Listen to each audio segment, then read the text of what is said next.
Hello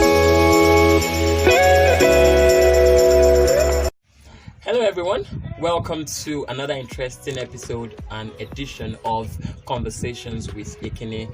On this episode, I'm going to be discussing a very important and a very sensitive issue with these three amazing people, these three wonderful guys.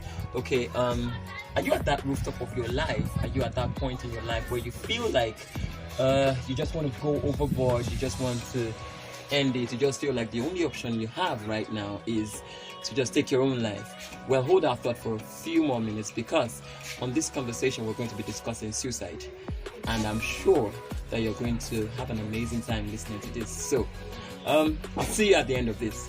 Thank you. Good day, everybody. Hello guys, good afternoon.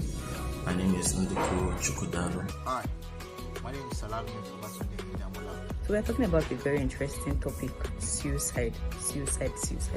Most times when people mention suicide, they get judged unnecessarily. So I hope after today's session you'll have a better understanding of suicide. So what do we know suicide has? Suicide is the intentional taking of one's life and important. You know, suicide is actually like an escape route. Most times when people no longer want to feel a particular pain, most times when they don't want to face a particular shame or embarrassment, they just feel like the only way out, the only escape route for them is by committing suicide. When we talk about suicide is mostly caused by depression and is actually affecting Nigerian youths nowadays. The first and most common cause of suicide is depression. Yeah, we listen to the news every day. We hear depression this, depression that, because of he was depressed, that would made him or her commit suicide. So, and the second one is frustration. These two go hand in hand. Like sometimes someone might be frustrated, which might lead him or her to being depressed, and eventually they commit suicide. Frustration in the sense of no money, things are going south, things are not working well, and all that. So I move to my third reason. I think rejection. This one is common, mostly women. I feel I might be wrong, but based on paper, based on things I've seen and things I've read, rejection is commonly is found mostly in women. Like based on the fact you see, you hear her because of her boyfriend left her, she took sniper. Because of this, because she was rejected, because of she was dumped, she committed suicide and all that. So I'll move to the fourth one. Drugs cause suicide sometimes, because when you take hard drugs like the cocaine and the likes, like if it messes up the brain and they do things irrationally, they do things anyhow. People who take drugs do things anyhow. So I think it can also lead to suicide. And I'll go to the fifth one, which is stigmatization. Most of the time, most people, like, they might have some terminal illnesses, they might have accidents which can make them handicapped. So all these things, when people stigmatize them, when people shame them, most of the time, body shaming too, and all that, it makes people feel like they're worthless, they're useless, they're below humans. So and it will tend to make them want to commit suicide. All right. So how can we as a society help to reduce the level of suicide that are being committed? When we talk about suicide, as a society, we need to create awareness, to tell people out there, to get face to people and tell them that suicide is not good. For the society to curb this menace, I think it's for the society to make them mentally sound, mentally okay to absorb and to utilize what they have inside. Okay, I feel like the only way we can help as a society, like the most important way, is sensitization. When I say sensitization, like sensitization on mental illness. Most times people they concentrate more on their medical health. Yes, medical health is important.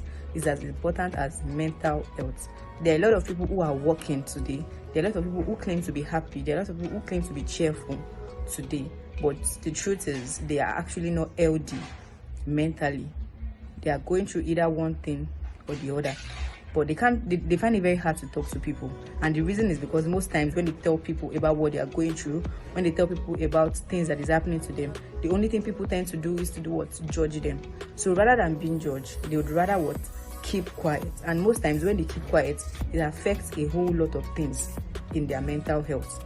It affects a lot of things in them. So they keep piling until it gets to a point whereby they can no longer hold it. So when they can't hold it, the only thing they can do is to what?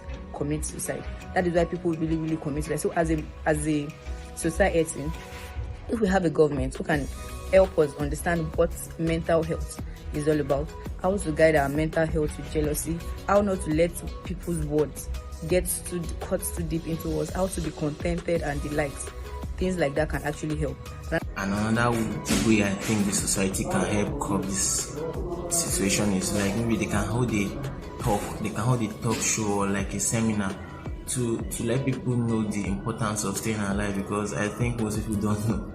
Honestly speaking, like people have lost all hope, and or just to tell them that there's still hope, because I feel, to my own understanding, people who commit suicide is like, how I see them is like they quit. It's like they've allowed their situation to win them. They've allowed their obstacle they've allowed their frustration and all that to get a hold on them. Another way we can help as a society is by minding our business. Most times we find out that we are in a society where people don't mind their business. We're in a society whereby people things are not going on well with them, things are not going fine with them, but still they would rather poke nose into other people's business rather than looking for a solution to their own problem, which is not good enough, which is not advisable. So let's assume I lost my job. Okay, I'm trying to paint a scenario here. I actually lost my job and there's actually nothing to do. I'm trying to get another job. I'm trying to work out ways at which I can feed myself.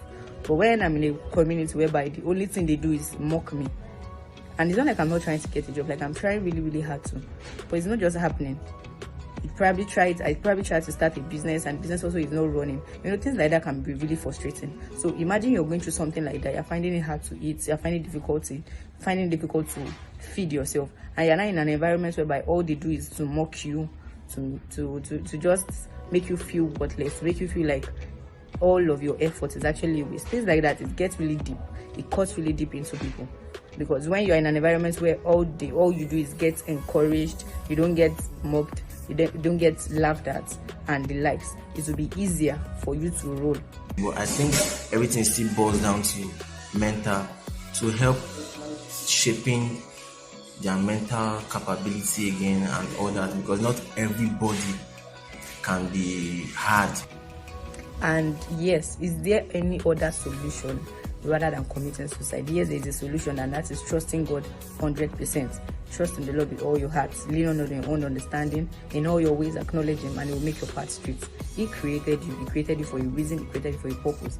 Yes, it might not seem like it today, but it will definitely add up. It might take time, but the truth is, it will definitely add up.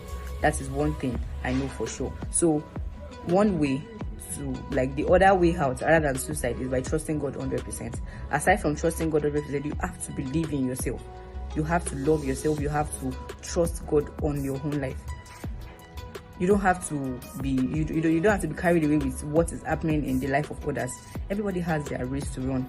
Some people that you are mocking, that they are making it today, they didn't just start today. Some of them started many years ago. And if you ask them the story, the history behind their success, you'll see that they failed many times. So you don't have to keep comparing yourself to others.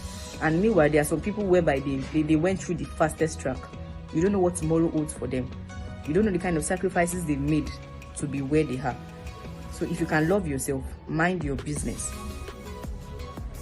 guide yourself jealously. Also, put yourself first before you put others. The Bible says, love your neighbor as yourself, meaning you need to learn to love yourself first before loving your neighbor. So if you love yourself first, things will become very, very easier for you. Trust God. Pray. When you see someone that is at the point of AIDS, you need to make them understand one thing, that when there is life, there is hope. Say no to suicide. Thank you. That's my own take. Thank you. Suicide, I know.